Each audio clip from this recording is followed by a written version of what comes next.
Greetings! You send your letters. You have time before the messenger will deliver them, so you wander down to the docks. You get the attention of a passerby who looks like she works here. "Excuse me, what's that ship over there?" you say, pointing as casually as you can at your insanely majestic ship. "Her? That's, Calypso's Gale. Looks like a Danish trader. I imagine she'll be docking in a few hours," she says. "Oh, neat," you say. Everything's going according to plan. You wave to the ship just in case Rosencrantz and Guildenstern are watching and wander around, waiting for Horatio to show up. You eat some fried fish. It is really yummy. Suddenly you feel a tap on your shoulder. Looking around, you see your old friend Horatio. "Hamlet, you're back," he says, hugging you. "Did you deliver my letters?" you ask. "Yep. So what's your story? Pirates attacked and only took you hostage? And then they brought you back here for no reason? Haha, that's so crazy. That's really what happened?" Yeah. Do you trust Horatio? If you do, you'll let him in on the full story. If you don't, you'll let him think that only you made it back from the trip. Trust no one. Trust Horatio. No way he'd side with my... Yes, that is exactly what happened, you say. "What about Rosencrantz and Guildenstern?" he asks.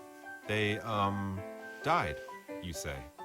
"The king wanted to murder me.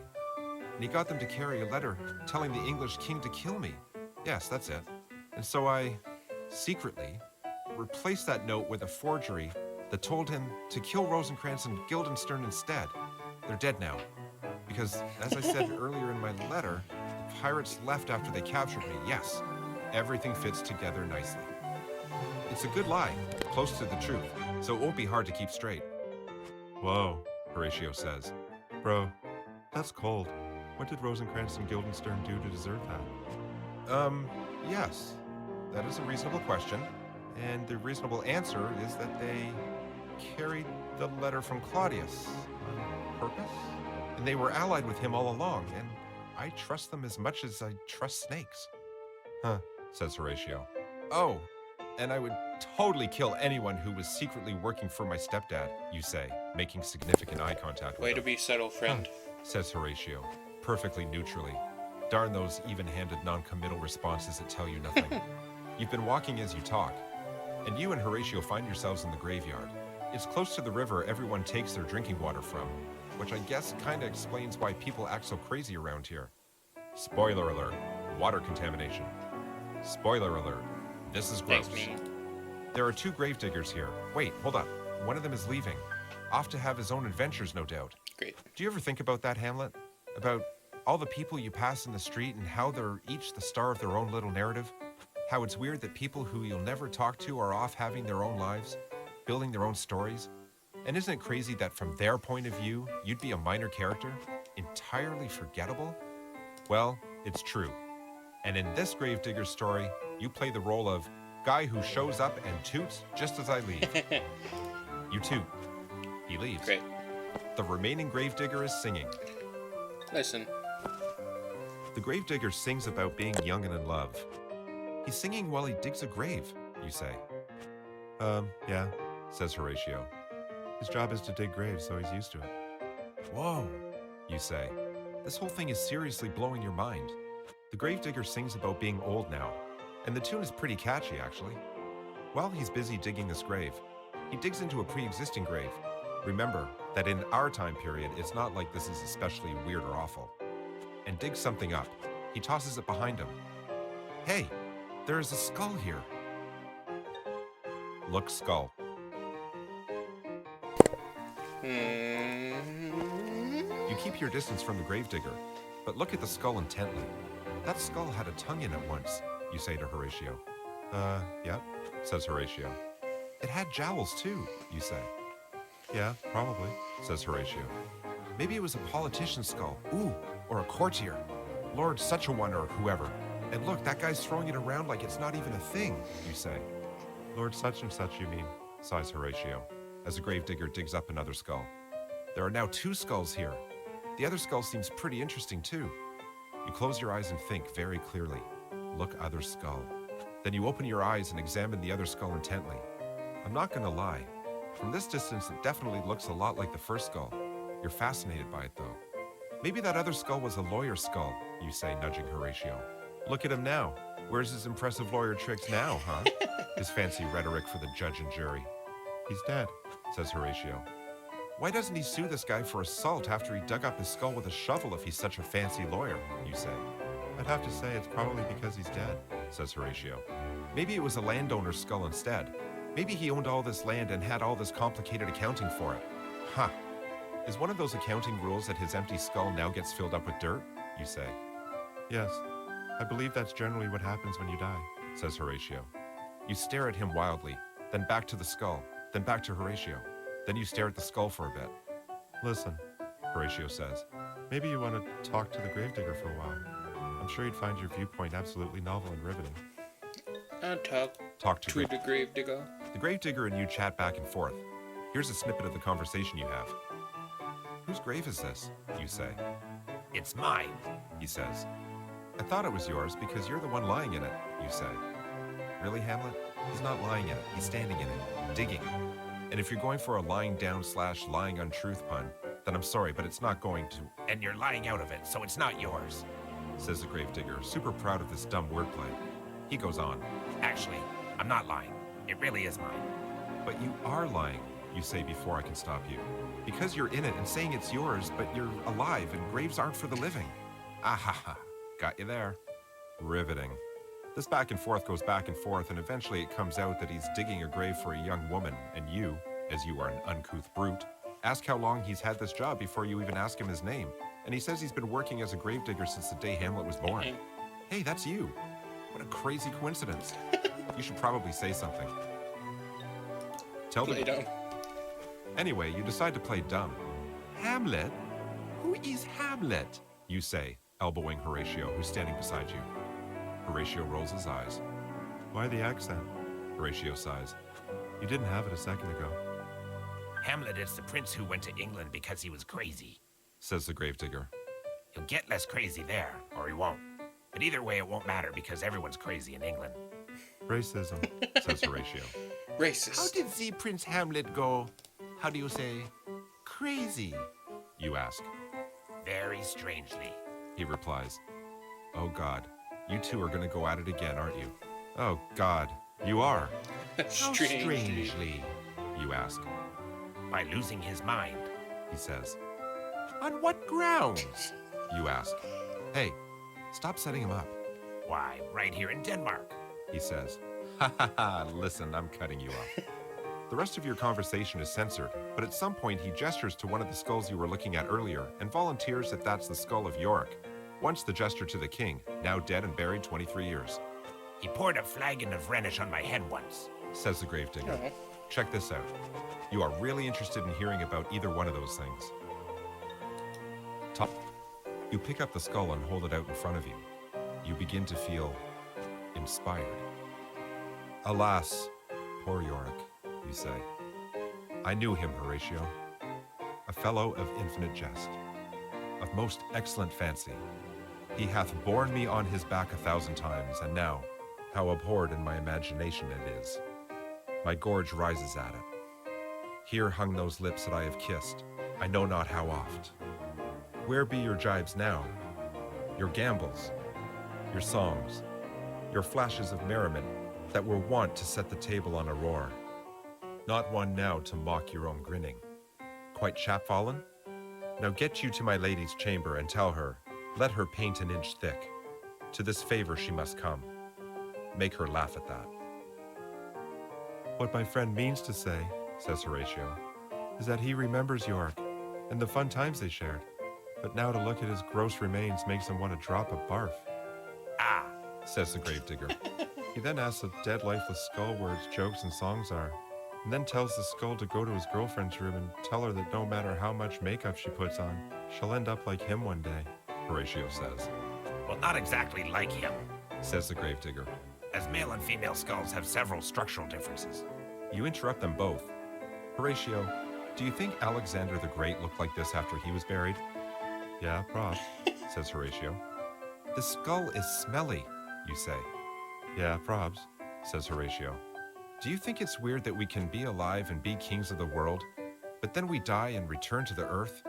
And then someone might use that earth to make mud, and use that mud to fix a hole in a barrel? Who uses mud to fix a...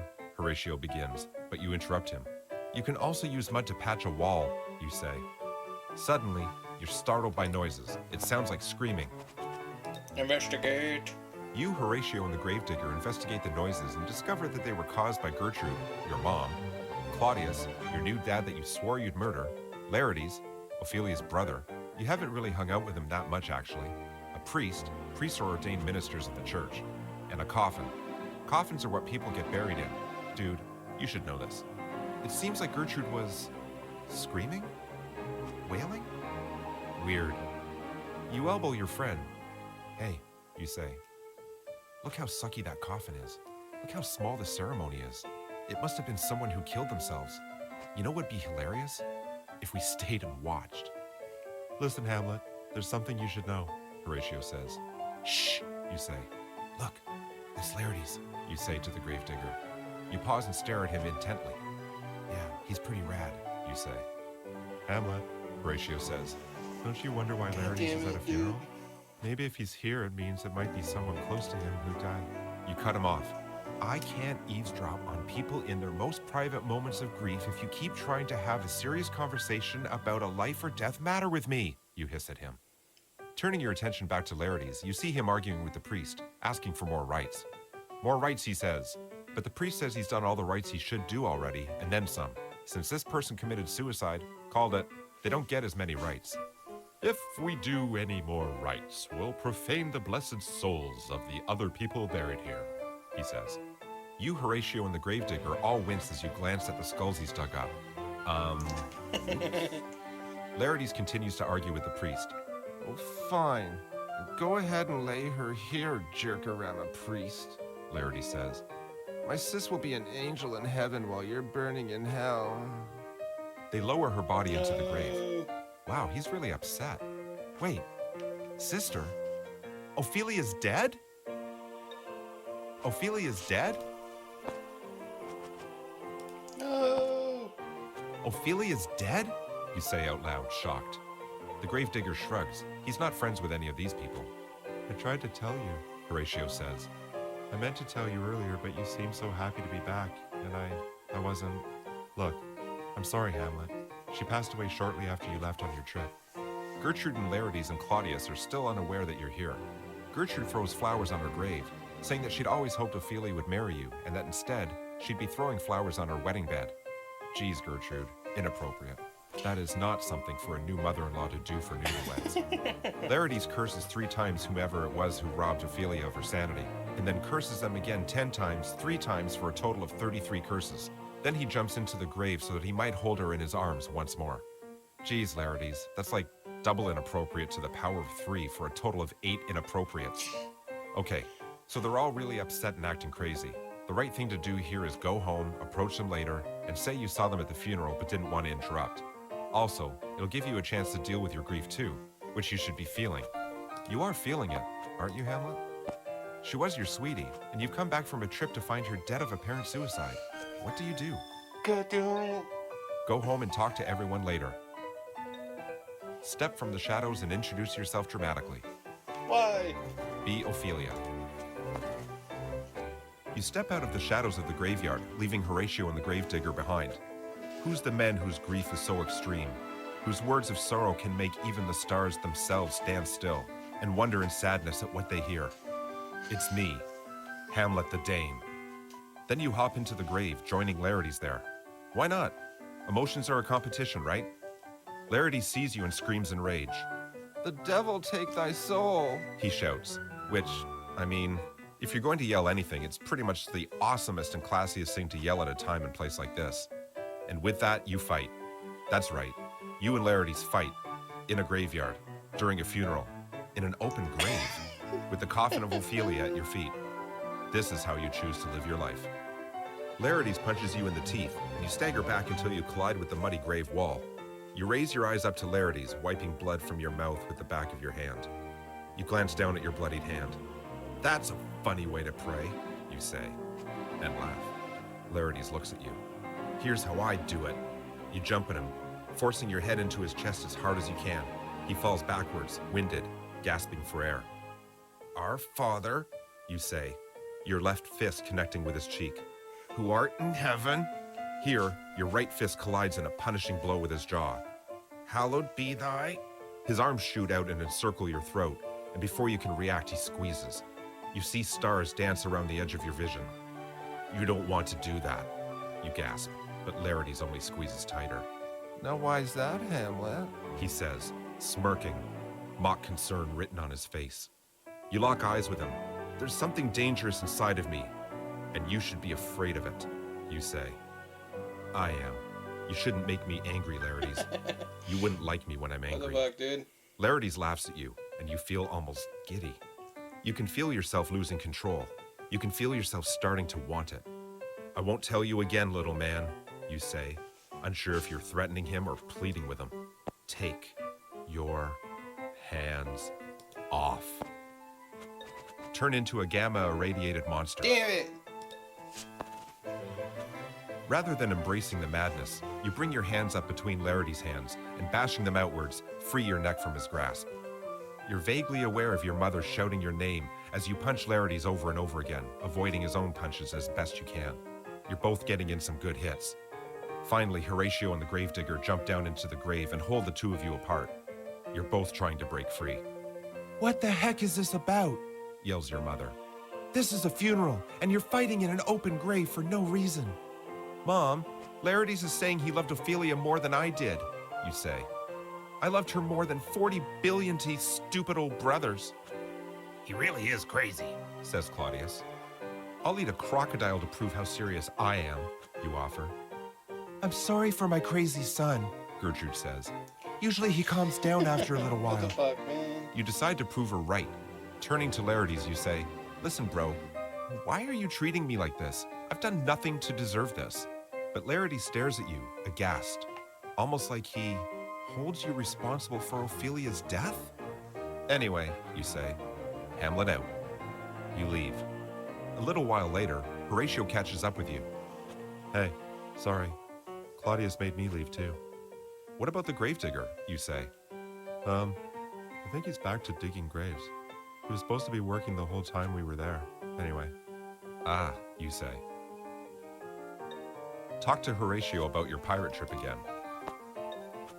Talk to Horatio about what just happened.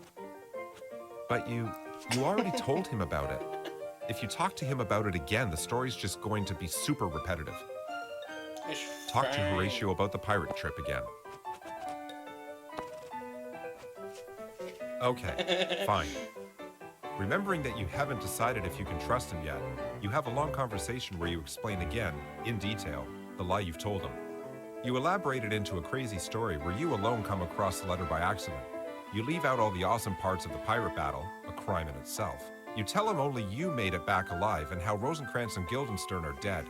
And he's all, whoa, that must make you sad. And you say, no, bro, they got what they deserved. And he's all, oh, bro, harsh. You definitely do not tell him how you have one of the most impressive ships in the world today waiting just outside Denmark Harbor for your signal.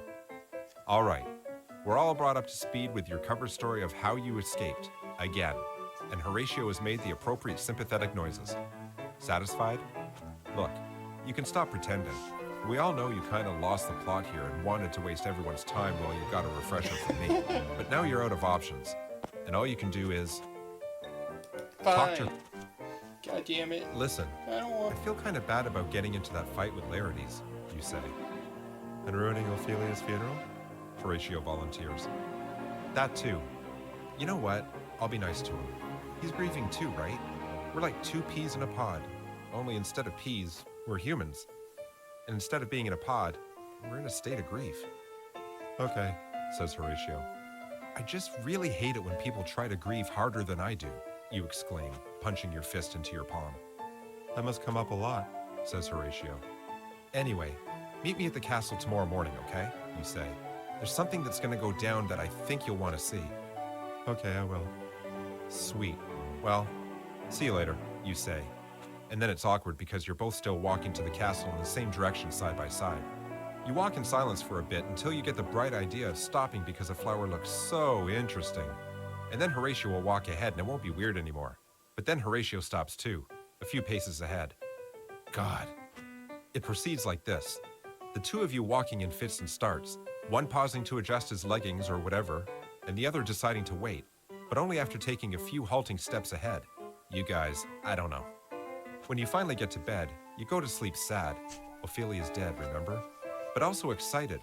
You're going to expose Claudius tomorrow, and you have Calypso's Gale to back you up, remember?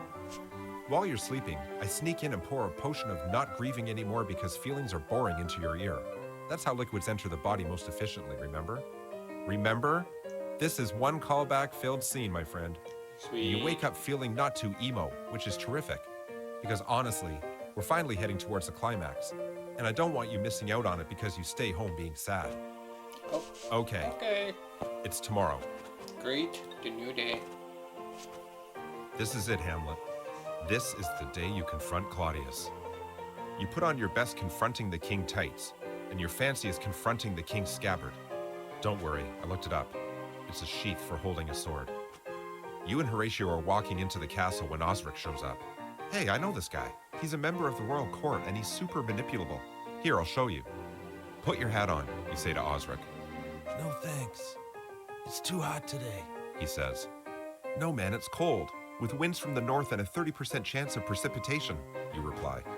Oh yeah, it's cold. He says. And yet, it's also super hot and humid, you say. Yes, it's quite hot out. He says. See? See? Okay, I need to apologize because I've been making fun of your choices this entire book. But when I took over here, all I did was have a pointless conversation with a dude who isn't even a real character in this story. I'm sorry. Maybe this isn't as easy as it looks. So I'll tell you what Osric's here to say. The king wants you to fence with Laertes, and he's gone ahead and made a bet. He thinks that in a dozen rounds, Laertes won't win by more than 3 hits. Oh, and he's put 6 horses on the line, 6 swords complete with sword accessories, and 3 fancy carriages. He is wagering all this neat stuff. On the one hand, you're here to expose Claudius, not Laertes. And fighting Laertes won't actually solve anything at all, and is entirely unrelated to avenging your father's death. Also, he's probably upset about, his sister and father dying, and I'm not really sure what sword fighting him will accomplish in the helping him get past his grief department. On the other hand, well, no, actually, I can't think of a good reason why you should fight this guy. I, the author of this story, who has imagined this entire realm wholesale and brought it to life inside my head, cannot conceive of a single reason why you should fight Laertes. But you know what we're What do gonna you do? Accept a short fight. Okay, let's do this, you say. Why not, right? It's not like you got anything else going on. That was sarcastic. Osric leaves and then comes back immediately. King wants to know if you'll fight him now. He says. He's just in there. Oh, right, I forgot to mention. You're right outside the royal court, which is also the castle fencing room. Anyway, messenger's gonna message, right? You say that's fine, and Osric says okay and leaves. Horatio turns to you.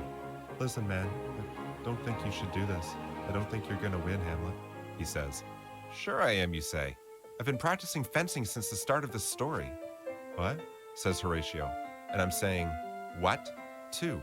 Because there have been 0 fencing scenes, at all. Unless you count the pirate battle. But that was more sword fighting than fencing. There's a difference, They both require swordsmanship, but in the same way that poetry and essays are both writing. You realize that you were lying just now and start to feel bad about your chances. Maybe I won't win after all, you say. I suddenly feel a sense of foreboding that would perhaps trouble a woman. Ah, jeez, Hamlet. Ah, jeez. Good. Talk about how sometimes you say terrible things about women and how sometimes, in private moments of reflection, you wonder what that says about Talk you. about the nature of free will. You talk about free will. Providence controls everything, even a sparrow's death, you say. If something's supposed to happen now, it will. If it's supposed to happen later, then it won't happen now. All that matters is that we're prepared for it. Wait, says Horatio. If you subscribe to a destiny as all worldview, where things happen when they're supposed to, how does preparedness enter into it? If it's going to happen, it'll happen whether or not you're prepared. You say. To repeat what you just said about free will, read this page again. To talk about that sexist thing you said on the last page, choose this option instead. I'm done talking. Stand God around damn and it, wait for dude. something to happen. Why am I just standing around? You stand around for a bit. Suddenly, Claudius enters. And your mom too. And Larides. And a bunch of other people you don't know. Wow, it looks like this plot is going to advance itself whether you want it to or not. Claudius makes you and Larides shake hands, and you apologize to Larides as you do it. You explain that, as a victim of mental illness, you should not be held criminally responsible for your actions. And it's a very nice speech, except you are only faking being crazy. So all in all, it's sort of a dick move on your part. You draw the analogy of firing an arrow over your house and accidentally hitting your brother, and how in this situation it's not really your fault for injuring him. Larides accepts your apology and is polite enough not to ask why you're recklessly firing arrows over your house in the first place. He still wants to fence you, though. What the heck? It's a pretty wide hallway, and everyone's already here. Guess you're going to fence right in this hallway. Why not, right? Osric offers you some swords. They're all pretty much the same, so whatever sword you choose doesn't really matter. Okay. Choose the sword on the left. Right. You and Larides settle on the swords you like and face off against each other. As you're about to begin, Claudius speaks. Let's make this a drinking game. He says. You say. If you make the first hit, Claudius says. then we'll both take a drink. Okay, you say. But if Larides hits you and you only make the second hit, He says. then we'll both take a drink too. Okay, you say. Oh, and if Larides hits you twice before you make a hit, so you only make the third hit, then we'll both take a drink. I'm not sure if I should get drunk during a fencing match, you say. I'll put a pearl in your drink, haha. There's nothing suspicious about that. Claudius says. Not really super thirsty either way, you say. Claudius stares at you. Can we fence now? You say. The fencing match begins. Larides moves towards you, sword at the ready. What do you Go do? for his upper body. You decide to attack his upper body but hesitate. Maybe the lower body is better after all. He wouldn't be expecting it. You're about to change your mind and attack the lower body when you get hit on the back of the head with a piece of dirt. The audience is heckling you with dirt. What This makes you asshole, mad, man. which makes you attack his upper body after all. You jab and thrust towards Larides' upper body. He deftly parries, blocking your every attack and returning them with attacks of his own, using your own momentum against you. This isn't as easy as it was on the pirate ship. It seems like Larides really knows what he's doing. Every time it looks like you might make a hit, Claudius seems really excited and raises his glass. Wow, this is one thirsty usurper to the throne. Finally, and not without quite a bit of luck, you land a glancing blow on Larides' left shoulder. Got you, you say. Nuh-uh. He says. Ref, you say. Am I the ref? Says Osric. I am? Oh. Yeah. That was a hit. Palpably so. Hooray! Claudius says. Let's drink. Hamlet, come drink with me. Look, I put a foreign substance in your drink. I'm in the middle of fencing here, Claudius, you say. Claudius looks crestfallen. He lowers the drink as the fencing match begins again. Go for lower body this time. Go for his upper body Lower again. body. You aim for his lower body, and Larides is unprepared for this, and you totally score a hit right. Nice. Got you, you say. Okay, you got me. Larides says. Our son will win. Says Claudius calmly. Hello, I'm not your son, you shout in reply. Just then, your mom calls you fat and lazy and offers you a napkin to rub off your sweat because she thinks you're so fat you're already sweating out of your forehead from just one little What the fight. fuck? Whoa, where'd that come from? What the butt, Mom? You say. Where'd that come from? Whatever. She says, and holds up the goblet Claudius poured for you. Look, I'm ironically drinking to your good health and fortune. Don't drink that. Claudius says. I drinks what I wants. Your mom says. And then she does just that, drinking what she wants. Ah, jeez. That's the poison cup. It's too late for you now. Claudius says. Say, what? I didn't hear that. Really? You're gonna pretend you didn't hear your stepdad? The one you're here to take revenge on, I remind you? When he says he just poisoned your mother? When they invented Choose Your Own Path books, I'm pretty sure they were assuming you wouldn't choose to be insane. So thanks for proving them wrong, I guess. Okay, you ignore him. And since this is your adventure, everyone else ignores him too. Why not, right? You and Larides continue your fight. At one point, Larity says that what he's doing is almost against his conscience, which seems like a weird thing to say in a friendly, non-fatal fight like this, but you ignore that too. Hooray! Your ears are What useless. else are they for? You fight back and forth, and at one point your swords clash in front of you, and there's a moment of silence as both of you try to overpower the other. This is your chance to say something awesome.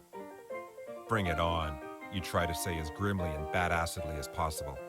But somehow it comes out as, I pray you, pass with your best violence. I am afeard you make a wanton of me. So, oh well.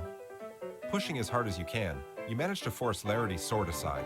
But in the fighting that ensues, he manages to cut you on your arm. Enraged, you break the rules of sword fighting just a little and kick his hand, sending his sword flying. In response, he kicks at your hand, sending your sword flying to the exact same spot. You both scramble towards the swords, trying to rearm yourselves. Take the right one. You grab the right sword while Larides grabs the left. In the flurry of swordplay that ensues, you cut Larides on his leg while at the same time, Larides cuts your leg. It is a perfect symmetry. Fortunately for you, the sword you grabbed had poison on its tip. Life's full of surprises, huh? And this new surprise is that Larides is now poisoned. Very soon, you're going to be responsible for an extremely public murder. But don't worry too much. Since it was Larides' sword that was poison-tipped in the first place, that means you too are poisoned from that earlier cut. Hooray! Yay. Okay, just to summarize real quick, you still haven't killed Claudius, but you have managed to poison your one-time, now dead, girlfriend's brother, get poisoned yourself, and allow your mother to be poisoned too. If you're wondering about your score, right now it's at, I don't know, negative 55,000 kilopoints. Gertrude collapses from the poison you ignored earlier, and feigning ignorance, you say, "How's the queen?" And Claudius says, She fainted because you guys are bleeding. and she says, "No, I'm poisoned from the drink." And then she dies. "We've been betrayed," you shout. And then feigning ignorance again, you shout, "Quick, lock the doors. Let's find out who did it." Larides, a man who is dying as we speak, is thus forced to spend his last few moments alive explaining to you very clearly and with no big words that your mother was poisoned by the king. He also explains to you that you've been poisoned too, but I already told you that. It's too bad too, because he said it very nicely, all, Hamlet, thou art slain. No medicine in the world can do thee good. well, I was all, wooby wooby woo, jokes, jokes, jokes. Note, I am paraphrasing. Anyway, now is your absolute last chance. You have a poisoned sword in your hand, and Claudius is sitting here in front of you. You will be dead in one turn. What do you do? Last chance, Hamlet. Kill him. Write the story. Yes! Yes! Finally, you are killing Claudius. Oh my god, finally. Oh my god! Okay, let's do this. You stab Claudius a few times with the poisoned sword, but man, poison is slow and you've already got it in your system. So then you pick up the poison goblet and force it down his throat, all the while calling him an incestuous, murderous goddamn Dane. Wow. I mean, it's a little racist. At least, partially self-racist too. So, irony. But still, wow. It's a huge dose of poison, and he dies instantly. Why didn't you pour it in the ear? What's that? You didn't know poison worked that way? Well, that's weird because I'm pretty sure it just did. Meanwhile, as the poison starts to kill you, Larides forgives you for the deaths you've caused and asks you to forgive him of the same, and you do it. Hey, chocolate, It's actually bro. pretty classy. Then you call Horatio over. Horatio, you say, don't be crazy and chug the poison too. It's your job to tell everyone my story so people know what really happened. You need to tell the people. Okay, says Horatio, glancing at the surrounding crowd which has already seen this all go down. Oh, and write it down when you do, so future generations will know, you say. Okay. Okay, says Horatio. Oh, and make it one of those choose-your-own-adventure dealies, you say. I love those. Right, says Horatio. Suddenly you hear an army marching in. Osric runs in and says that Fortinbras is here and marching on the capital with some English ambassadors. Remember Fortinbras? He's that Norwegian crown prince whose father died and who decided right away to take action. He's almost like a parallel to you, only, you know, Hey. Anyway, you're not going to survive long enough to talk to him. You're actually not going to survive long at all. It's time, Hamlet, to choose your last words to Horatio. Well, last words ever, really. Oh, I die, Horatio. The potent poison quite o'ercrows my spirit. I cannot live to... Yes. Nicely said, Hamlet. I've got to give you a few points for that. So, your final score is, let's say 675 points out of 1,000. That's a solid C+. You took a heck of a long time to kill Claudius, but you did do the pirate side quest, which is nice, because it was my mistake to put it so late in the story anyway. We'll open with it in the remastered edition. Okay, thanks for playing. Good night, sweet prince, and flights of angels sing thee to thy rest. The end. Wow. So, you're still here, huh? Story's over, dude. Don't just linger on this page. Go reread the book and make some other choices if you really want to get your money's worth. Alright. Reread the book and make some new, maybe even better, choices. Oh god, this is such a long video. Refuse to let it end this way. Shut up! Trying to end this. This is such a long video, I'm so sorry. But thank you guys if you decide to watch any of this. I don't know how much I'm gonna cut it down, but it was over 2 hours to complete this entire thing. And it was fun. I don't know what best is to do for this, but I'll figure it out. And thank you guys for watching. I hope you enjoyed. Bye-bye. It's like I got a fucking bounty on my heart. And you killed him, and there's no taking that back. But here's the secret. While you are dead, there's another you that exists outside this book. There's a you reading these words right now who hasn't even died once yet. Probably. There's a you who invested some time reading this, and there's a me who invested even more time writing it. And we're all in this together, and it's way too late to back out now. But we've come a long way, and I like you. I think we had fun. So here's your secret ending, and it's the very last choice you ever get to make. You find yourself in a certain location in the universe, remarkable, at the very least, for being where you are right now. You have just experienced the story of Hamlet, Prince of Denmark. It was a fun diversion, but real life beckons. Here's your big choice, right here, right now. You can either A, put down this book and work every day to be the best darn person you can be at whatever it is you choose to do. Or B, surprise, there is no other choice. Go get him, tiger. The end. Great. So glad I waited for that.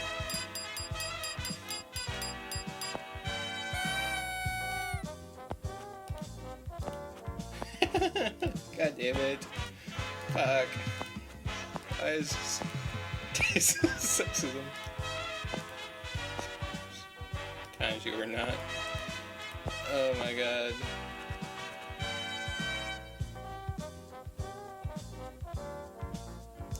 Alright. That's it. This time for real. Bye-bye. It's like I got a fucking bounty on my heart. Wanna dead, not alive. Wanna tear that shit apart. And they're aiming for the center like they're throwing it dark. Got your chest in the water, so now I'm swimming with sharks. It's been getting dark and I've been seeking